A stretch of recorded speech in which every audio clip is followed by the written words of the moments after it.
అందరికీ నమస్కారం. పంచతంత్ర కథలకి స్వాగతం. ఇవాళ అడవి పక్షి కోతులు అనే ఓ చక్కటి కథ చెప్పుకుందాం.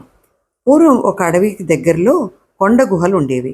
ఆ గుహలలో ఓ కోతుల గుంపు ఉండేది. వాటికి ఒకరోజు ఎడారిని చూడాలని కోరిక కలిగింది. ఎడారి ప్రాంతంలో ఉండే కష్ట నష్టాల గురించి ఆ కోతులకి కాస్త కూడా అవగాహన లేదు.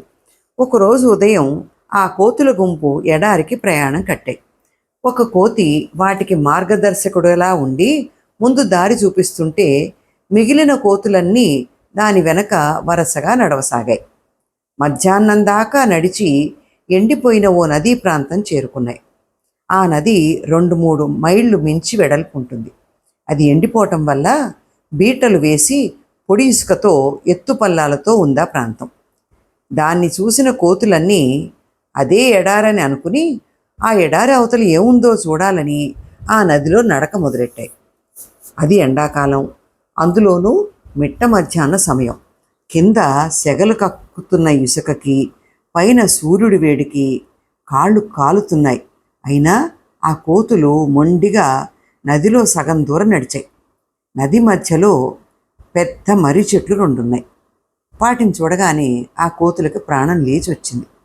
అవి గబగబా పరిగెత్తి చెట్ల మీదకి చేరాయి. ఎండలో నడిచిన అలసట వల్ల వాటికి దాహం వేస్తోంది. తాగుదామంటే చుట్టుపక్కల గుక్కెడు కూడా మంచినీళ్లు కనిపించలేదు.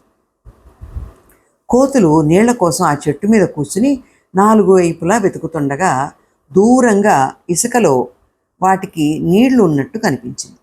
దాంతో కోతులు పొలోమంటూ అటువైపు పరిగెత్తుకుంటూ వెళ్ళాయి. కానీ చెట్టు మీద నుంచి చూసినప్పుడు నీళ్లున్నట్టు కనిపించిన ప్రదేశంలో వాటికి ఒక్క చుక్క కూడా నీళ్లు కనిపించలేదు. దాంతో నీరసంగా చెట్టు దగ్గరికి చేరాయి. కొద్ది దూరంలో వాటికి మళ్ళీ నీళ్లు కనిపించాయి. లేని ఉత్సాహం తెచ్చుకుంటూ మళ్ళీ అక్కడికి పరిగెత్తాయి. కానీ అక్కడ కూడా వాటికి చుక్క నీరు దొరకలేదు. మళ్ళీ మొహాలు వేళ్లాడేసుకుంటూ చెట్టు మీదకి చేరాయి. ఆ చెట్టు మీదే చిటారు కొమ్మలో ఓ అడవి పక్షి గూడు కట్టుకుని ఉంటుంది.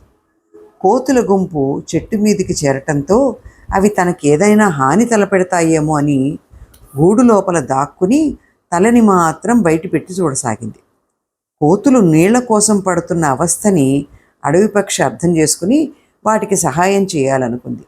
గూట్లోంచి బయటికి వచ్చి నీరసంగా మొహాలు వేళ్లాడేసుకున్న కోతులు ముందు వాలి, ఓ అమాయకమైన కోతుల్లారా, మీరు ఇసుకలో ఎండవేడిమికి వచ్చే ఆవిర్లను చూసి నీళ్లని భ్రమపడి వాటి కోసం పరిగెత్తడం చూశాను.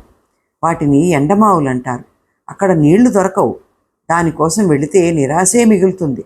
నా వెంట రండి, మీకు తీయటి నీరు దొరికే చోటు చూపిస్తాను అంది ఆ అడవి పక్షి. సరే పద అంటూ ఆ కోతులన్నీ పక్షి వెంట నడిచాయి. అక్కడికి దగ్గరలో ఓ చోట చెట్ల మధ్య తీయని నీళ్లుండే చెరువు దగ్గరికి తీసుకెళ్ళింది ఆ పక్షి. కోతులు ఆ చెరువులో నీళ్లు తాగి కడుపు నింపుకున్నాయి. ఆ నీళ్లు లేత కొబ్బరి నీళ్ళలా తేనె కలిపినంత తీయగా ఉన్నాయి. కోతులు ఆ నీళ్లు తాగి చెట్ల కిందకి చేరాయి. అప్పుడు ఆ పక్షి వాటి ముందు వాలి, మిత్రులారా, దాహం తీరిందా అంటూ అడిగింది. అంత తీయని నీళ్లు అక్కడ ఉన్నా తాము ఇసుక నేలలో కాళ్ళు కాలుకుంటూ నీళ్ల కోసం 2 సార్లు తిరిగినా చెప్పకుండా ఆ తర్వాత తాపీగా వచ్చి చెప్పిన అడవి పక్షి మీద కోతులకు విపరీతమైన కోపం ముంచుకొచ్చింది. వెంటనే ఓ కోతి అడవి పక్షి మెడని చటుక్కున పట్టుకుని, వేలెడంత లేవు, మేము ఇసుకలో నీళ్ల కోసం పిచ్చివాళ్లలా పరుగులు పెడుతుంటే ఇక్కడ ఇంత తీయటి నీళ్ల చెరువు ఉందని చెప్పకుండా వినోదం చూస్తున్నావా అంటూ పుటుక్కున దాని మెడని విరిచేసింది. అయ్యో, ఈ మూర్ఖులకి సాయం చేయబోయి అనవసరంగా ప్రాణాలు పోగొట్టుకున్నానే అనుకుంటూ ఆవేదనతో ప్రాణం విడిచింది అడవి పక్షి. అంచేత మూర్ఖులకి సాయం చేయటంలో ప్రమాదాలు ఉంటాయనే విషయం గుర్తుపెట్టుకోవాల్సిమండి. కథ సమాప్తం. మరో మంచి కథతో మళ్ళీ కలుద్దాం.